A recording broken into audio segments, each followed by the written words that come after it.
सास जैसा पति। कई औरतों की ख्वाहिश होती है कि वो सिर्फ अपने पति के साथ रहे, क्योंकि सास की झिक झिक किसे पसंद है। एकता की सास साथ नहीं रहती, सिर्फ पति और वो। लेकिन क्या है एकता की जिंदगी बिना सास के? देखिए। अरे अरे एकता, क्या है? रोज लेट उठती हो। कभी तो वक्त पर उठा करो। हाँ, लेकिन उठना क्यों है वक्त पर? 8 बजे तो उठ जाती हूँ मैं। देखो एकता, ये नहीं चलेगा। सुबह 6 बजे उठा करो। खाने में थोड़ी वैरायटी बनाओ और घर को साफ सुथरा रखो ना। अरे अरे अरे, जो मुंह में आ रहा है बोले जा रहे हो। क्या मेरा घर गंदा रहता है? कितना साफ रखती हूँ। खाने में भी हमेशा मैंने अच्छी चीजें बनाई हैं। और फिर ये 6 बजे उठने की जिद क्यों? देखो, मैं नहीं जानता। बस 7 बजे तक घर के मंदिर में दिया जल जाना चाहिए। एकता बेचारी करती भी क्या, पति की बात माननी भी तो जरूरी होती है। एक दिन एकता सुबह पूजा करके पति को प्रसाद देने कमरे में जाती है, तो पति अपनी माँ से फोन पर बात कर रहा है।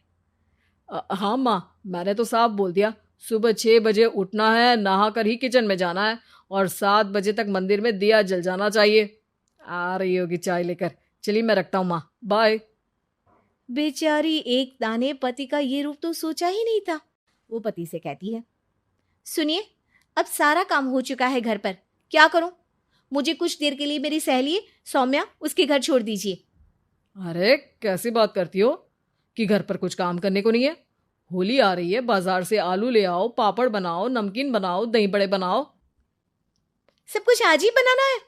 अरे अब मन कर रहा है कि सहेली के घर जाऊं तो जाऊंगी ना मैं। आप नहीं ले जाएंगे तो कैब से चली जाऊंगी। अरे अरे, ये क्या बात होती है? चलो ले जाता हूँ तुम्हें। तैयार हो जाओ जल्दी से। कैब की धमकी तो ऐसे दे रही हो जैसे माँ ने दरवाजे में कैब खड़ी कर रखी हो, विथ ड्राइवर। बढ़िया आई कैब वाली। हाय रे एकता की किस्मत। वो सोचती है कि सास साथ नहीं है, लेकिन पति के हाव भाव किसी अक्कड़ू सास से कम ही नहीं है। पति एकता को सहेली के घर छोड़कर कहता है, अच्छा सुनो, वक्त पर घर चली जाना और शाम को गर्मा गर्म पुलाव खाऊंगा मैं। बनाकर पहले ही मत रख देना। और हाँ, रायता भी बना लेना। हाँ जी हाँ, फिलहाल क्या मैं अंदर जा सकती हूँ? नाश्ता पेट भर करा दिया, दोपहर का खाना भी पैक कर दिया। पहले जो खाया है उसे तो पचा लो, दिन का खा लो, अभी से रात के खाने की चिंता में बाल न जल जाए कहीं। पति को एकता की बात पर गुस्सा तो बहुत आता है, लेकिन ऑफिस में देरी के कारण वो कुछ नहीं कहता। एकता सहेली के पास जाती है, जहां सास बहू बैठकर गप्पे लड़ा रही होती है। हाय सौम्या। नमस्ते आंटी जी। अरे वाह एकता बेटा, बड़े समय बाद देखी, कैसी हो?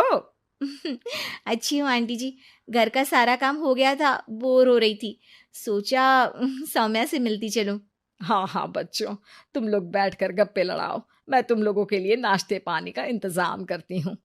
सास ये बोलकर किचन में चली जाती है। अरे एकता, कैसे आना हुआ? थोड़ी परेशान सी भी लग रही है, सब ठीक तो है ना? अरे यार, कहाँ ठीक हूँ। ना सोने मिलता है, ना अपने मन का कोई काम करने मिलता है। बस सुबह 6 बजे से किचन और रात के 12 बजे तक घर का काम। मेरी तो कमर ही टूट रही है। अरे क्यों मजाक कर रही है? तेरे तो मजे हैं, अकेली रहती है पति के साथ, न कोई सास न ससुर, न आस पड़ोस से मतलब। हम लोगों की सोच, जॉइंट फैमिली है, कितनी परेशानी होती है। अरे रहने देना, वो तो दिख रहा है कि कितनी परेशान है तू। सास किचन का काम कर रही है और तू सहेली से गप्पे। ऐसा कहाँ होता है यार। हाँ वैसे तू बोल तो सही रही है। सुबह थोड़ा सा भी लेट हो जाए ना उठने में, तो मम्मी जी किचन संभाल लेती है। पति तो जाते वक्त उठाते हैं कभी कभी मुझे। पर मेरी छोड़, तू बता, सास साथ रहने आ गई है क्या, जो सुबह 6 बजे उठना पड़ता है? पति तो तेरा 10 बजे ऑफिस जाता है। 4 घंटा खाना बनाने में लग जाता है क्या तुझे एक लोगों का? अरे रहने देना यार, मेरा तो पति ही सास से कम नहीं है। सारा दिन का ड्रामा, अरे बातें सुनाना, बोलियां बोलना, कोसना, क्या क्या नहीं आता है उसे। यार मैं तो हैरान होती हूँ कभी कभी कि ये सास की आत्मा तो नहीं आ जाती ना इसमें।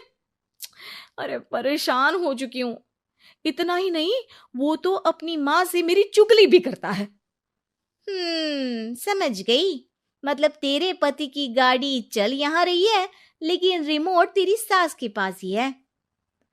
अरे अब जो समझ, रिमोट है या कंट्रोल है, बस मेरा तो मुश्किल हो रहा है यहाँ रहना। सोच रही हूँ 2-4 महीने के लिए मायके चली जाऊं। क्या करेगी? 2-4-10 महीने बाद तो आना ही है ना यहाँ पर। तो क्या करूं, तलाक दे दूं क्या? अरे ये कोई सोल्यूशन नहीं है। तू अपने पति को सुधार भी तो सकती है। कैसे कैसे सुधारूं? सौम्या उसके कान में कुछ कहती है, जिसे सुन एकता खुश हो जाती है। अगले रोज, हाय रे, मेरी तो टांगे ही नहीं चल रही है। हाय हाय हाय, बहुत दर्द हो रहा है भगवान। अरे क्या हुआ एकता, रुको मैं माँ से पूछता हूँ। लेकिन पति जैसे ही माँ से बात करके एकता के पास आता है। क्या नौटंकी है ये, क्यों रो रही हो? अरे कोशिश करो ना उठने की। ये काम से बचने के लिए जो नाटक है ना, बंद कर दो, वरना माँ आ जाएगी यहाँ पर। एकता की तो मानो मन मुराद पूरी हो गई। अरे हाँ हाँ, तो बुला लो ना उन्हें, जल्दी से बुला लो। मैं 4-5 दिनों के लिए आराम करना चाहती हूँ, चल तो सकती नहीं हूँ। खाना पीना कैसे होगा? अब क्या था, सासू माँ आ जाती है एकता के घर। सासू माँ, मुझे ये हमेशा बताते हैं कि आप कितनी हार्ड वर्किंग है। बस अब अगले 15 दिनों तक मैं आपको देखूंगी और आपकी जैसी ही बनूंगी। ये बता रहे थे कि आप 5 बजे सुबह उठ जाती हैं और अरे बेटा, कुछ ज्यादा ही नहीं बता दिया तूने। अब नहीं माँ, मैं चाहता हूं कि ये आपकी तरह तौर तरीके सीखे, जैसा आप मुझे बताती है ना। मैं तो हमेशा हॉस्टल में रहा, कभी देखा भी नहीं आपको, लेकिन मैं चाहता हूं कि एकता पूरी आपकी कॉपी बने, घर गृहस्थी आप ही की तरह संभाले। हैं? हाँ हाँ। तो अब माँ जी यही है, तो क्यों ना कल से शुरू। लेकिन अगले दिन सास 9 बजे सोकर उठती है। बेचारा बेटा बाहर से खाना मंगा कर खाता है। शाम को घर आता है तो सारा घर बिखरा रहता है। अरे माँ, ये घर इतना बिखरा क्यों है?